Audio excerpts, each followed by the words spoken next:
puis fais-le! Bonjour Isabelle. Bonjour Mario. Nos médecins sont vraiment furieux.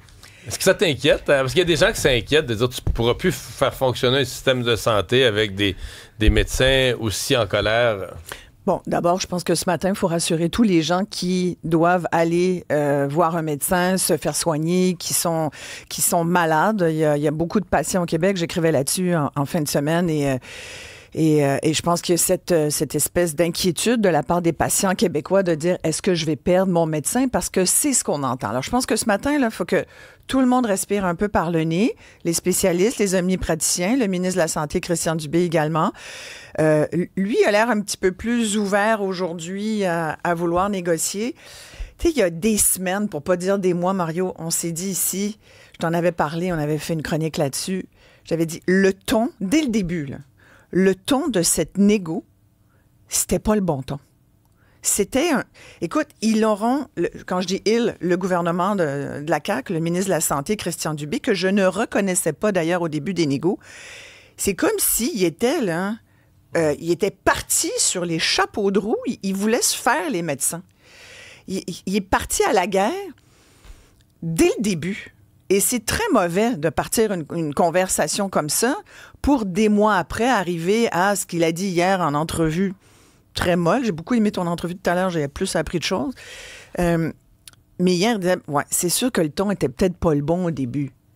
Ben, c'est parce que c'est un peu tard de le dire aujourd'hui. Là. Ça aurait été bien de le reconnaître il y a longtemps. Parce que là, ce matin... Quelqu'un qui connaît bien le domaine me disait, là, tu sais, ça pouvait pas finir autrement qu'en loi spéciale. Peut-être le ton, t'as raison, aurait pu être différent, mais dans le sens que le principe que Dubé a imposé, là, le lien rémunération-performance, jamais les médecins l'auraient accepté. D'abord, tu aurais négocié des nuits de temps, tu l'aurais reviré de tous les bords.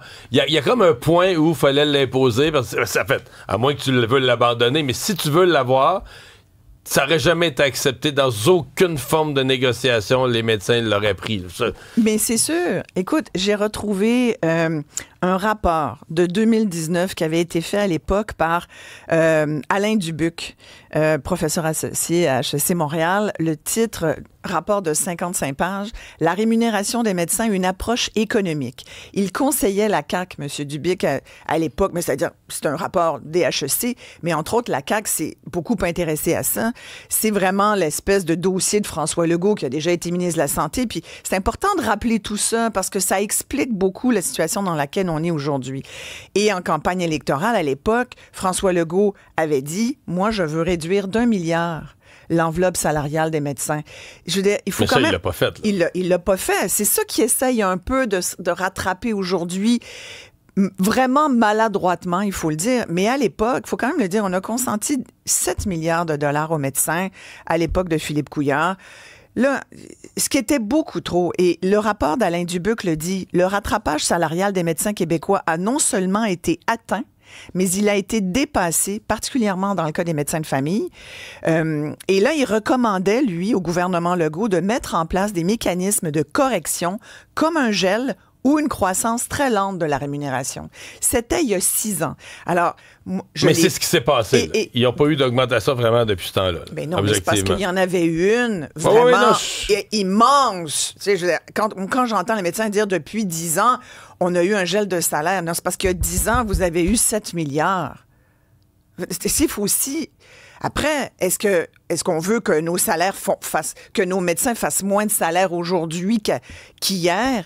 Non, puis sincèrement, moi, le 40%, le 30% vont partir, notre salaire va baisser de 40%. Ça, sincèrement, j'y crois pas. Là, puis je vais même te dire, je pense que les fédérations de médecins, là, j'utiliserai pas le mot syndicat de médecins, je pense qu'on a compris qu'ils étaient là pour défendre leurs membres. Là.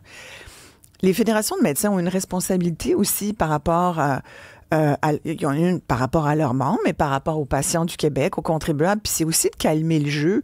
C'est pas de mettre de l'huile sur le feu. Puis moi, je questionne ça depuis quelques semaines. Tu sais, je comprends là, que tu veux... tu sais, c'est la première fois là, qu'ils n'ont pas le bon bout du bâton. C'est comme si la première fois que tu dis à ton enfant, non, t'en auras pas de chocolat. Puis là, c'est assez les bonbons d'Halloween, là, je vais te mettre un quota. Mais il est pas content, puis ça se peut qu'il fasse la crise du bacon. Mais là, il y a l'intérêt public aussi, il y a l'intérêt collectif, il y a la capacité... Mais c'est qu'eux, les médecins, ils croient pas que la loi va aider l'intérêt collectif. Fondamentalement... Là, après, c'est pour ça que je te parle pas encore du PL2, là, du projet de loi 2 jusqu'à maintenant. Parce que dans ce projet de loi 2, il y a vraiment beaucoup d'erreurs, à mon avis. Il y a beaucoup de choses qui, malheureusement, vont venir brouiller les cartes encore et donner de la corde aux médecins pour continuer dans leur discours de peur. Exemple? Ben, tu sais, le fait d'avoir des pénalités qui n'ont pas de bon sens pour les empêcher d'aller ailleurs. Ouais, mais là, Isabelle, je sais... Christian Dubé me l'expliquait... Dans une loi spéciale, il y a toujours ça. Il y a toujours ce chapitre qui fait que... Mais les gens ne savent pas, Mario. Mais il y a un chapitre qui est obligatoire parce que tu dis, exemple, si c'est pour essayer de contrôler les effets collatéraux de la loi si un syndicat lançait un appel à la démission collective, il n'a pas le droit de faire ça. Exact. C'est sûr que les pénalités... Fait que ça rajoute beaucoup de pages. Tu comprends? Parce que le projet original, il avait de l'air de ça. Mais Christian Dubé... il est comme 113 pages. Christian Dubé dit, le but, c'est que ce chapitre-là, il s'applique jamais. Là. Tu comprends qu'il est là au cas où un grand mouvement de débrayage, de laisser tomber les patients se mettait en place. Écoute, si on essaie... Il y a ça. Il y a le fait que... Tu sais, toute la notion de dire... Moi, je pense depuis le début, le fait de dire... Il y a une partie de la rémunération qui doit être revue des médecins. Moi, je pense que oui. Tu sais, le paiement à l'acte, là, il rajoute une troisième, il te l'a expliqué tout à l'heure, il rajoute une troisième façon de payer et tout. Moi, j'ai beaucoup parlé à des médecins dernièrement, puis je sens qu'il y a un intérêt pour certains d'être salariés. Mais complètement salarié. Même pas de Inc., même pas de... Alors, je pense qu'il faut vraiment regarder... C'est un immense projet de revoir la rémunération des médecins. Là. C'est un immense chantier. Après, le fait de dire 15% de la rémunération, ça va être, tu vas être jugé sur le travail de tes amis dans le GMF. Finalement, c'est 10%. Ça diminue à 10%. Mais ça a été 25, 15, 10. Bon, là, écoute, si la tendance se maintient, Mario, là, finalement, je pense qu'ils vont finir par laisser tomber ce point-là, qui, depuis le début, est celui qui achoppe et qui titille les médecins. Moi, je pense depuis le début que c'est pas une bonne idée.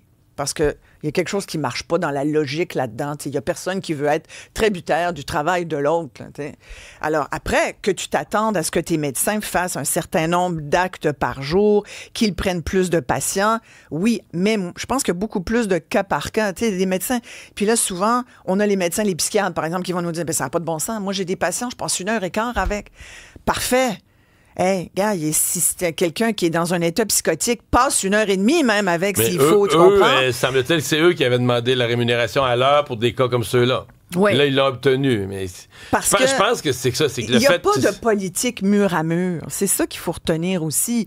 Et c'est là où, je reviens au fait qu'il y a médecins spécialistes puis omnipraticiens dans le même pot en ce moment. Les uns, tout le monde se prend la tête. Je reviens aux patients. Il y a quand même beaucoup de gens qui n'ont pas de soins aujourd'hui, qui attendent. C'était un peu ce que je disais je faisais l'état de détérioration du réseau dans mon article en fin de semaine. Il y a 15% des lits qui sont occupés dans les hôpitaux par des gens qui n'ont pas d'affaires là, qui attendent une ressource.